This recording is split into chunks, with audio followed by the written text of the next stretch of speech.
ان کے اوپر بات کرتے تھے، جی تو کیا انہی طاقتور حلقوں نے جماعت اسلامی میں پینیٹریشن کر کے سید منور حسن کو نکلوایا یا ان کو امارت سے ہٹایا؟ دیکھیں، میں اس حوالے سے کچھ اس لیے نہیں کہہ سکتا کہ میرے ساتھ ثبوت نہیں ہے، میرے پاس لیکن آپ پروفس کیا نہیں ہے، سمجھتے کیا ہیں آپ؟ لیکن میں سمجھتا ہوں کہ جو طاقتور حلقے آپ کہہ رہے ہیں یہ اس وقت پرسیپشن مینجمنٹ کرتے ہیں، اور یہ اپنے ناپسندیدہ لوگوں کے حوالے سے بھی پرسیپشن مینجمنٹ کرتے ہیں، اور جو ان کے مقابلے میں لوگوں کو لاتے ہیں ان کے پسندیدہ جو ہوتے ہیں ان کے بارے میں پرسیپشن مینجمنٹ کرتے ہیں۔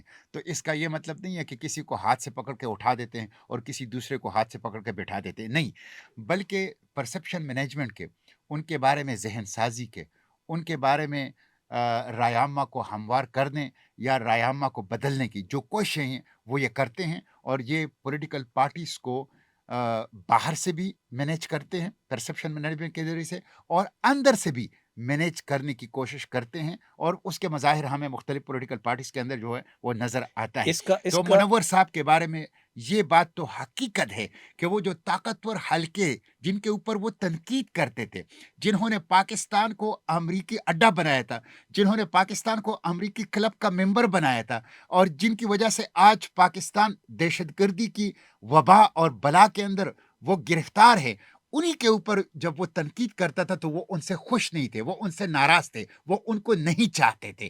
تو ظاہر ہے انہوں نے پرسیپشن مینجمنٹ تو ان کے بارے میں کرنی تھی، اور وہ کنونشنل میڈیا میں بھی کرتے ہیں، سوشل میڈیا میں بھی کرتے ود ہیں، ان دا پارٹی بھی کرتے اور ہیں مختلف سیاسی جماعتوں کے اندر سر، بھی، ود ان دا جماعت ود ان دیکھیں آپ کی جو طاقتور حلقے ہیں اب وہ with in the party political parties کو مینیج کرتے ہیں، with in the party political parties کو مینیج کرتے ہیں۔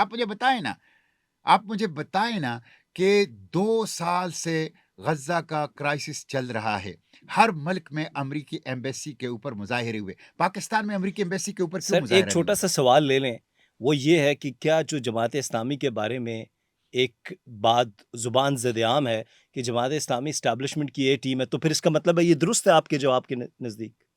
دیکھیں، اس کا جواب تو جماعت اسلامی کے لیڈرشپ کو دینا سر ابھی چاہیے۔ تو صرف 2 مہینے ہوئے آپ نے جماعت اسلامی سے چھوڑا، اس سے پہلے آپ جماعت اسلامی میں رہے ہیں، یہ یہی تو میں کہہ رہا ہوں کہ آپ جماعت اسلامی کے لیڈرشپ سے یہ پوچھ لیں، وہ بہتر طور پہ اس کا جواب دے سکتے ہیں۔ آپ کیا سمجھتے ہیں؟ لیکن میں سمجھتا ہوں کہ اس وقت اسٹیبلشمنٹ کے خلاف جس طرح بولنا چاہیے، جس طرح مزاحمت کرنی چاہیے، سرگرمی نہیں، مزاحمت کرنا چاہیے، اور جس انداز سے ان کو ایکسپوز کرنا چاہیے، اس لیے کہ اس وقت پاکستان میں جمہوریت نہیں ہے، اس وقت پاکستان میں فری سر پریس نہیں ہے، پارلیمنٹ اس ہے، وقت پاکستان سینٹ، جعلی سر پارلیمنٹ ہے، وہ سینٹ ہے جس جعلی کا آپ ممبر پارلیمنٹ رہے ہے، ہیں سر۔ جعلی الیکشن کمیشن ہے، جعلی عدلیہ کا نظام ہے، اور پریس کے اوپر پابندی ہے، جبری گمشدگیاں ہیں، صحافیوں کو اٹھایا جاتا ہے، پولیٹیکل ورکر کو اٹھایا جاتا ہے۔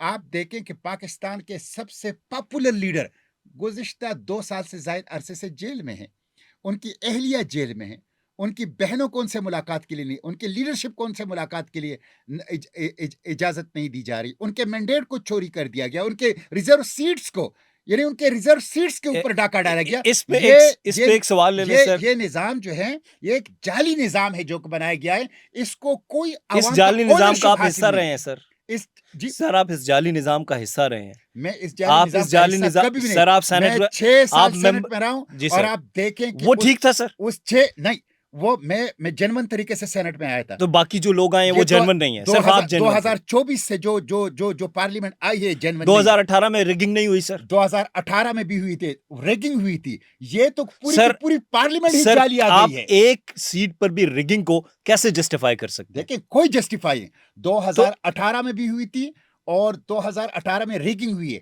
اور وہ حلال 2024 ہو گئی سر؟ نہیں، وہ اس کے خلاف میں نے بولا ہے، اس کے خلاف میں نے ریزسٹنس کی ہے، اس کے خلاف میں نے پارلیمنٹ کے فلور پر بلند آہنگ انداز سے اپنا احتجاج ریکارڈ کیا ہے، وہ ریکارڈ کے اوپر ہے، پاکستان کے سٹریٹس کے اندر، چوکوں کے اندر اس کے خلاف میں نے جدوجہد کی ہے، پاکستان کی میڈیا میں اس کے خلاف میں بولا ہوں، اس کے خلاف اس وقت میں اپنے پروٹیسٹ کو اور اپنے موقف کو طاقتور انداز اور بلند آہنگ سے ریکارڈ پہ لا چکا ہوں۔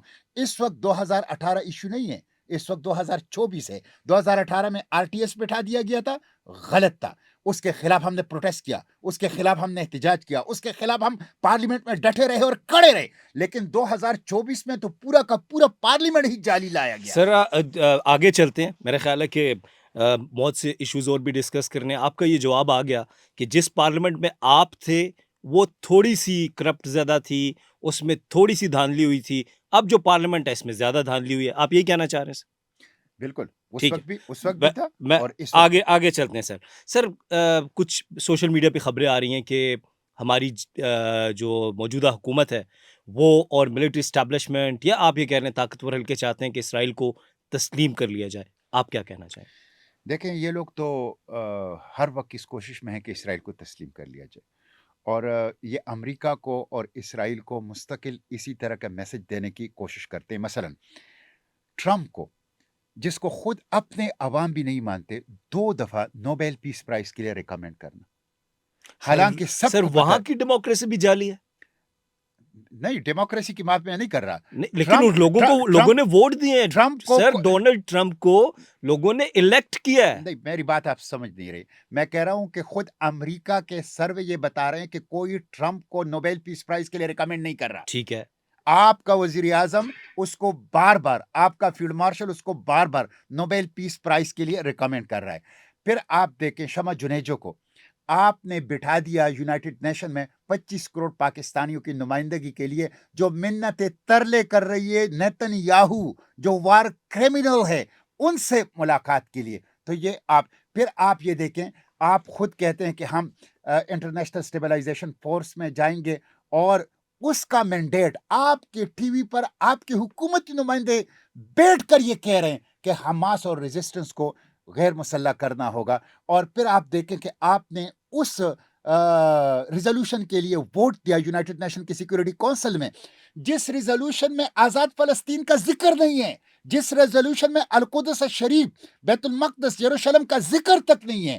تو یہ تو ہر وقت تسلیم کرنے کے لیے تیار ہیں۔ یہ تو عوام چوکنا ہے، عوام ہوشیار ہیں، عوام کا خوف ہے، عوام کا ڈر ہے کہ یہ ابھی تک 2 اسٹیٹ سولوشن اور ابراہم اکٹ اور 20 پوائنٹ ایجنڈے کے تحت جو ہیں اسرائیل کو تسلیم نہیں کر سکے، ورنہ یہ کرنے کے لیے بالکل تیار ہیں۔ لیکن انشاءاللہ کبھی پاکستان کے اندر یہ دن نہیں آئے گا۔ پاکستان کے عوام کے وجود میں اقصی غزہ اور فلسطین کی محبت خون کی طرح گردش کرتی ہے۔ پاکستان وجود ہے، بدن ہے، جسم ہے، فلسطین اس کی روح ہے۔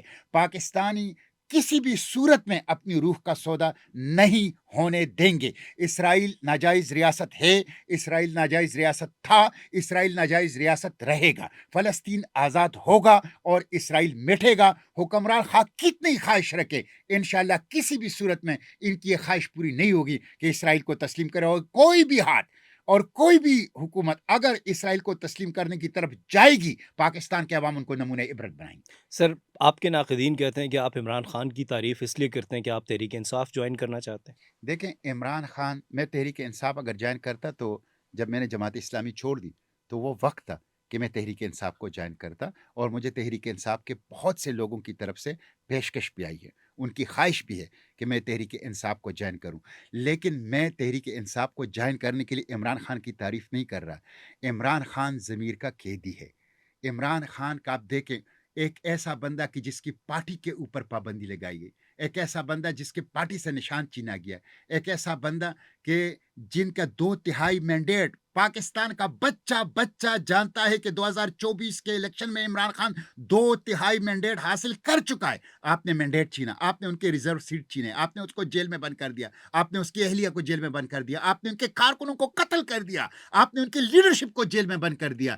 تو وہ اس وقت جمہوریت کی جنگ لڑ رہا ہے، مینڈیٹ کی جنگ لڑ رہا ہے، عوام کی حق حکمرانی کی جنگ لڑ رہا ہے۔ اس لیے یہ شرف انسانیت کا تقاضا ہے کہ عمران خان کے ساتھ کھڑا ہو جائے۔ یہ عمران خان کے اوپر احسان نہیں ہے، ایک ٹرو ڈیموکریٹ کی حیثیت سے، ایک پولیٹیکل ورکر کی حیثیت سے، ایک آزاد انسان کی حیثیت سے، ایک سچے پاکستانی کی حیثیت سے ایمان اور اسلام کا تقاضا ہے کہ عمران خان کے ساتھ کھڑا ہو جائے۔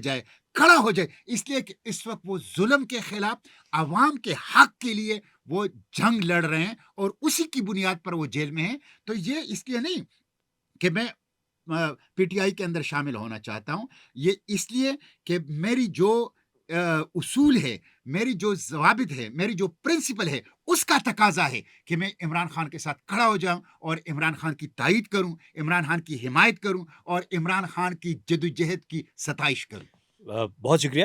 مستقبل میں آپ ہم دیکھ رہے ہیں کہ سینیٹر مشتاق احمد خان کوئی اپنی پولیٹیکل پارٹی بنائیں گے؟